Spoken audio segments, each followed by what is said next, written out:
salam sejahtera khabar semua. Hari ini saya nak berkongsi tentang satu perkara yang penting kepada kita semua. Simple tapi penting, iaitu tentang tekanan darah tinggi. Semua orang tahu tentang tekanan darah kan. Dia satu cara untuk kita mengukur kesihatan badan kita selain daripada suhu badan, berat badan ataupun ketinggian kita yang kita panggil BMI. Jadi untuk mengukur tekanan darah tinggi ini ada beberapa poin yang tuan-puan nak kena tahu. Pertama sekali, bacaan tekanan darah kita itu kena tepat, kena betul. Dan untuk dapat tekanan darah yang betul dan tepat, kita mesti menggunakan peralatan yang betul dan tepat. Secara mudahnya, ada dua cara untuk mengukur alat tekanan darah kita. Pertama, kita pakai sphygmic manometer. Pasien yang ni ni. Yang ini doktor aja guna sebab dia menggunakan sistem bunyi. Kena letak ini panggil cuff, letak di tangan. Lepas tu doktor akan menggunakan yang kita panggil stetoskop ni untuk dengar bunyi tu. Itu kita panggil tekanan darah tinggi yang pertama. Sistem ni dah lama dah, puluhan tahun masih kekal. Masih lagi tepat. Itu sistem yang pertama. Masalah dia yang ini tak semua orang boleh guna. Tak boleh buat di rumah. Jadi untuk kemudahan, saya mencadangkan untuk ramai orang kena menggunakan digital BP set. Ini panggil digital. Dia ada dua bahagian. Ini kita panggil cuff. Yang ini dia punya meter reader dia. Ada macam-macam brand. Yang saya gunakan, contoh saya gunakan Rosmax. Kita juga ada Acuson. Saya dalam market 5-6 jenis. Cuma pesanan saya, pastikan alat yang kita gunakan tu alat yang masih baru.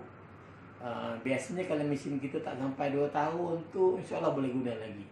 Lepas 2 tahun tu, biasanya kita galakkan untuk calibrate balik. Cuma di Malaysia tidak ada servis yang buat calibrate balik sebab calibrating mesin digital ni agak mahal. Sedangkan kalau nak beli, saya rasa benda ni kena 100 lebih kot. Maksimum 200. Kalau yang puluh-puluh tu saya tak boleh janji lah. Saya rasa 100 plus should be okay for you. Okay, hari ni saya nak demo kepada tuan-puan macam mana nak gunakan digital BP set yang betul supaya bacaan yang kita buat tu tepat. Okey, langkah pertama. Sebelum mulakan, tuan-puan kena rehat dulu. Di kursi yang ringan macam ni lebih kurang lah. Sekurang-kurangnya 5 minit. Dan dalam masa 5 minit ni tak digalakkan untuk berbual, berbincang. Tak digalakkan tengok WhatsApp sebab kita kena rehat tu, kita kena tenang fikiran. Lepas tu barulah kita boleh buat pemeriksaan tekanan darah kita. Itu step pertama, rehat dulu 5 minit sebelum kita buat. Jadi sebab tu saya biasa galakkan bagi sakit kita yang bangun yang muslim ni, kita katakan masa terbaik ialah lepas sembahyang subuh, lepas tu sembahyang solat. Lepas tu berdoa. Lepas doa tu boleh cek tekanan darah. Itu pagi sekali. Berapa kali nak buat? Sekurang-kurangnya saya 2 kali, pagi dengan petang supaya kita dapat average reading. Itu yang pertama, masa bila nak buat. Yang kedua, berapa kali. Yang ketiga, yang penting lepas buat tu kena rekodkan. Jangan tak rekod, kita tak tahu nanti. Dia rekod tu bila jumpa doktor, bawa rekod tu nanti. Jadi kita akan tengok bacaan apa yang kita dapat di sendiri, yang di rumah dengan yang di hospital. Sebab ada satu term yang kita panggil white coat effect. Maksudnya sakit tu normal, tekanan darah kita bila jumpa doktor darah dia naik. Jadi nak tahu betul tu ada atau tidak, ceklah tekanan darah kita di rumah. Jadi sebab tekanan darah di rumah tu biasanya tekanan darah yang paling tepat berbanding di hospital. Jadi kalau di rumah tu sentiasa normal, jumpa doktor tinggi dan kita tahu itu white coat. Maksudnya biasanya kalau saya akan banyak bergantung kepada tekanan darah tinggi yang dapat di rumah berbanding dengan apa yang saya kira sendiri di hospital. Itu kalau saya. Yang saya rasa doktor lain akan buat perkara yang sama. Itu step ketiga. Yang keempat, nak cek tekanan darah, pastikan bahawa meter reader kita ni letaknya sama level dengan jantung. Tak boleh rendah sangat contoh macam ni. Ni rendah sangat ni, tak bersesuai. Ataupun tinggi sangat macam ini. Jadi kena sama tinggi, sama level. Macam saya ni, saya buat yang pada saya ni paling sesuai. sama level, sama reading. Level jantung dengan mission tu.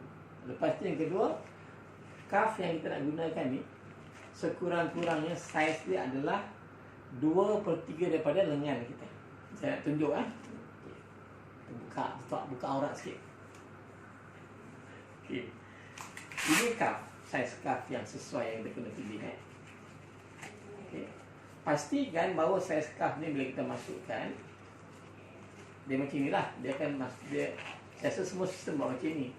Yang ini dia dah siap tekuk macam ni lipat. Okey, masukkan di sini ni di lengan kita. Dan kita buat, maksudnya dia punya tali yang untuk dapat tekanan darah dia letak di tengah-tengah. Ya, ini tangan saya di sini. Lepas tu letak atas sikit daripada kita punya, apa kita panggil ni?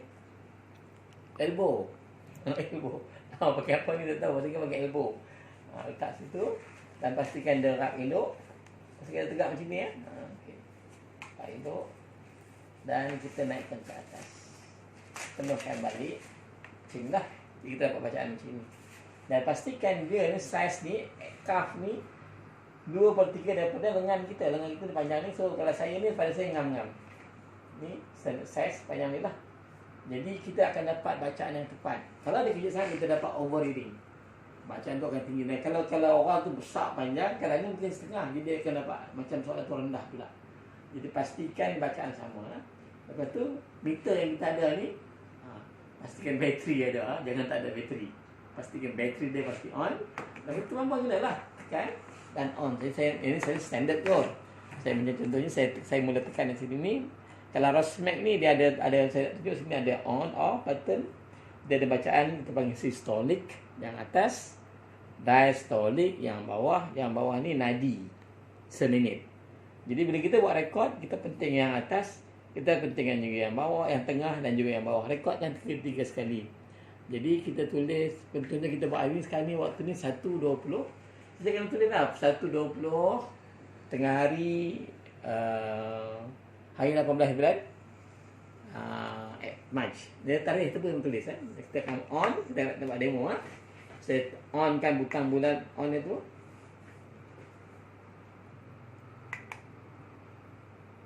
Tekan sekali, tekan kali kedua. Lepas tu kita rehat. Test dengan rasa yang ini lah.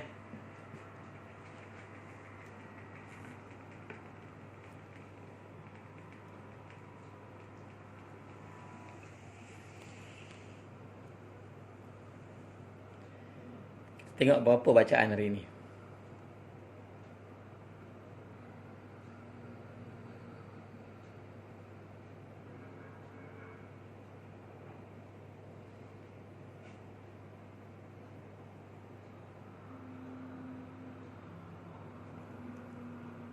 Jadi kalau tengok meter ni, saya punya bacaan tekanan darah 124 systolic, yang 73 ni bagian diastolic, yang bawah sekali nadi 67 beats minit. Ini saya punya. Setiap orang mungkin berbeza.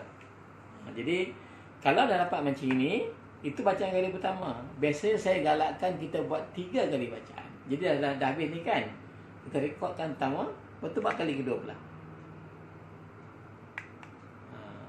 Kita buat sikit lagi. Kita tengok baru bacaan dia pula.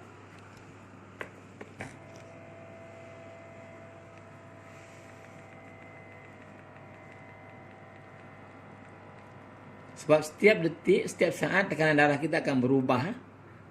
Cara emosi kita, pemikiran kita, stres kerja, malam tak tidur malam contohnya, ataupun kita demam, badan tak sihat, dia mempengaruhi pada tekanan darah kita.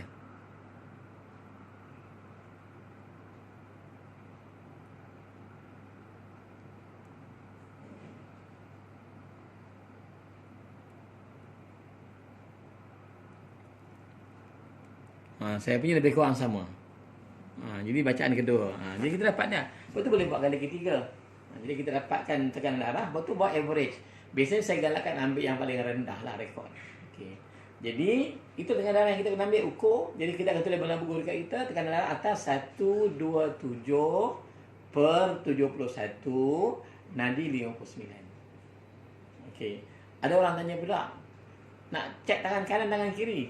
Pada saya lebih kurang sama. Biasanya tak banyak beza. Perbezaan biasanya plus minus 5 tu okey.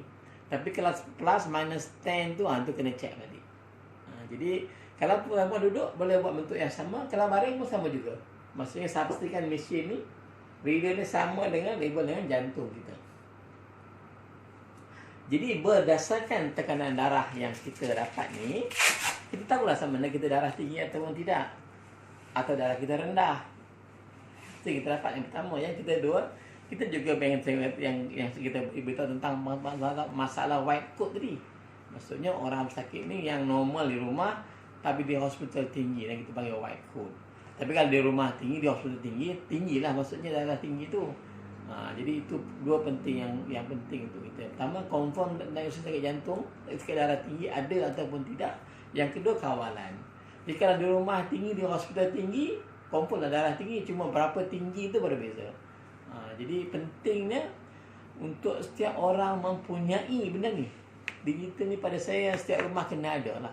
Macam rumah kita ada gula, ada beras, ada kursi, ada meja, maka digital ni penting untuk kita untuk cek tekanan darah. Satu lagi perkara yang penting yang buat. Okey. Kalau kita sihat, yang tak ada sebarang penyakit, mungkin boleh buat seminggu sekali ataupun 2 minggu sekali kan.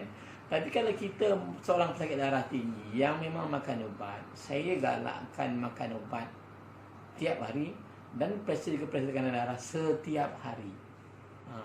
Kalau dia tinggi, maksud tinggi sangat, kita tahu maksudnya kita kena akan makan ubat yang banyak, dan betul kena cek mungkin lebih kerat pada keadaan biasa. Jadi peringatan saya, memeriksa tekanan darah ni perkara yang sangat penting pada semua orang untuk kebaikan kita bersama. Sebab kita tak tahu sama badan kita sihat ataupun tidak. Kita boleh cek status darah tinggi kita, kita boleh tengok status perkara-perkara lain yang penting untuk kesihatan kita. Dan satu lagi, katalah tuan-puan biasanya darah tuan-puan 120, tiba-tiba naik 108 hingga 200. Macam itu maksudnya darah puan mungkin ada darah tinggi. Jadi kalau dah naik tinggi sangat, ceklah hospital terus. Pergilah klinik, jumpa doktor terus, tak payah tunggu.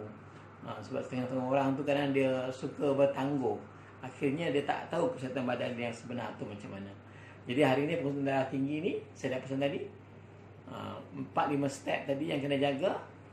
Jadi kalau follow-lah step itu, supaya tekanan darah kita dapat tu tepat untuk diri kita, dan kita boleh gunakan untuk rekod di masa akan datang. Jadi saya rasa dah kongsi tentang pemeriksaan, cara melakukan tekanan darah tinggi secara personal di rumah.